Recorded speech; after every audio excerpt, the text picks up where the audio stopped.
In the heart of medieval Europe, before machines, before chemical fertilizers, before science gave names to what farmers already knew, a silent disaster began. Fields that once shimmered with golden wheat and tall barley started to fade.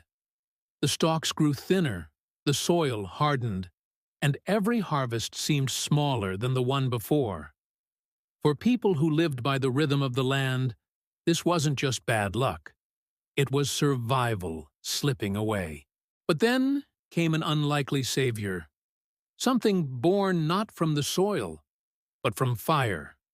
From the gray dust that drifted out of hearths and bonfires came life.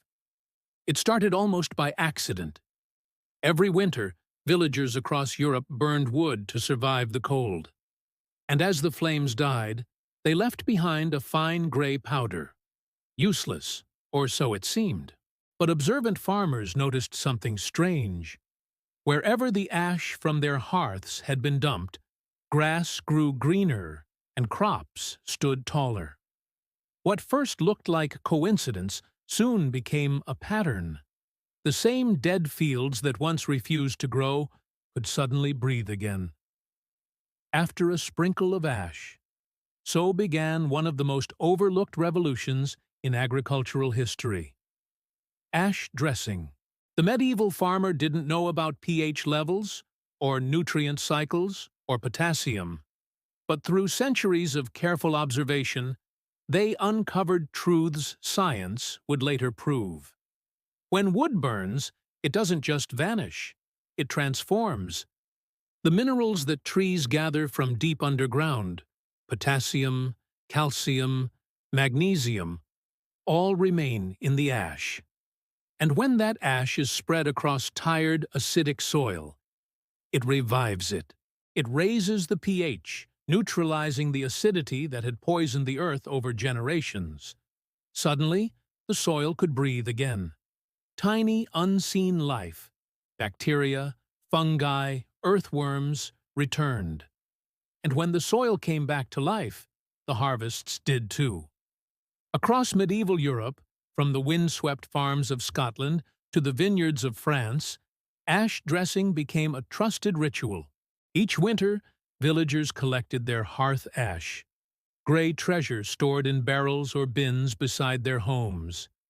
When spring came, they carried it out to the fields in sacks and baskets, spreading it by hand in wide, sweeping arcs.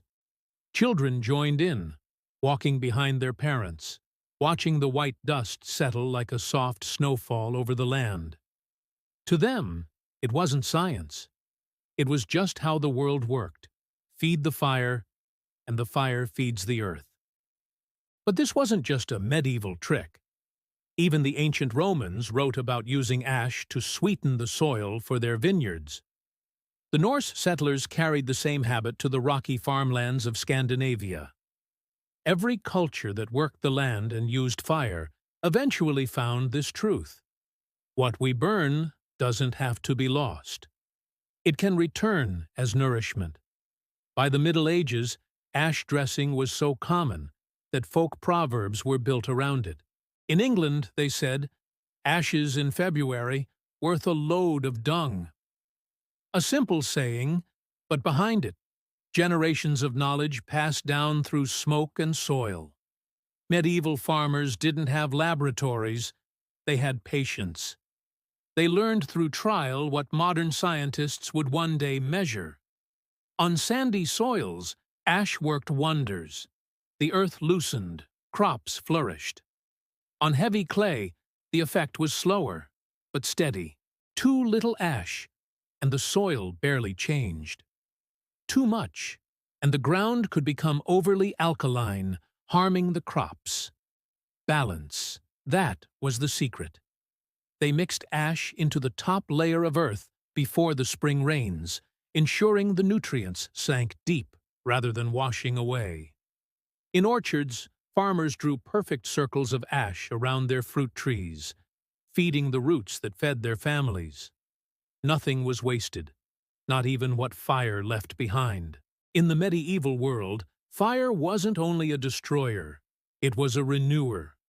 Farmers would often burn brush and leftover stalks in their fields after harvest, not just to clear space, but to cleanse the soil.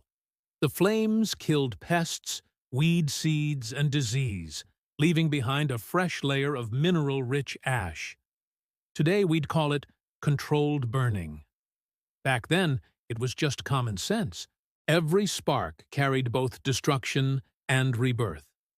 And in that cycle, medieval farmers found balance between fire, soil, and life. Modern soil science finally explains what medieval people discovered by instinct. Wood ash is a storehouse of essential elements. Potassium helps plants flower and fruit. Calcium strengthens cell walls and improves soil structure. Magnesium fuels photosynthesis. Even trace elements, boron, zinc, manganese, all survive the fire and feed the ground. But perhaps the most important effect of ash is invisible.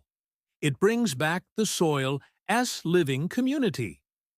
When the pH is balanced, beneficial microbes return, breaking down organic matter and making nutrients available again. In short, the ash healed both the chemistry and the biology of the earth. Today, we rely on synthetic fertilizers, often forgetting the elegance of natural balance.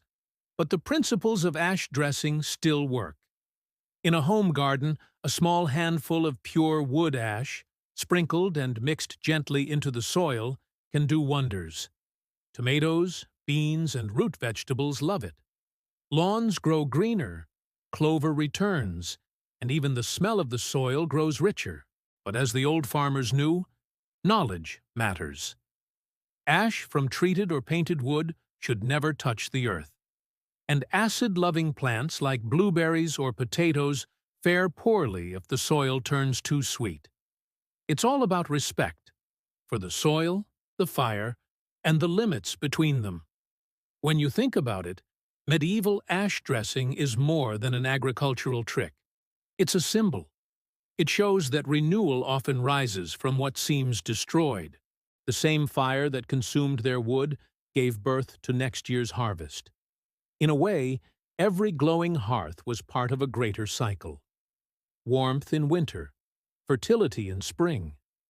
Even when chemical fertilizers appeared centuries later, many small farmers still kept their ash barrels.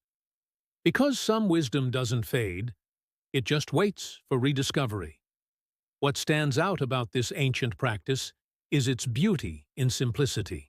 Farmers turned waste into hope, ashes into nourishment, and observation into science long before anyone called it that. It reminds us that progress does not always mean inventing something new. Sometimes it means remembering what worked. So next time you watch a fire burn down to gray dust, think of those medieval farmers. They saw not the end of something, but the beginning of renewal. Because in their world, and perhaps still in ours, even ashes can feed life. If stories like this spark your curiosity about forgotten skills, ancient knowledge, and the wisdom of our ancestors, make sure to subscribe to Forgotten Survival. Together, we'll keep the lessons of the past alive, one story at a time.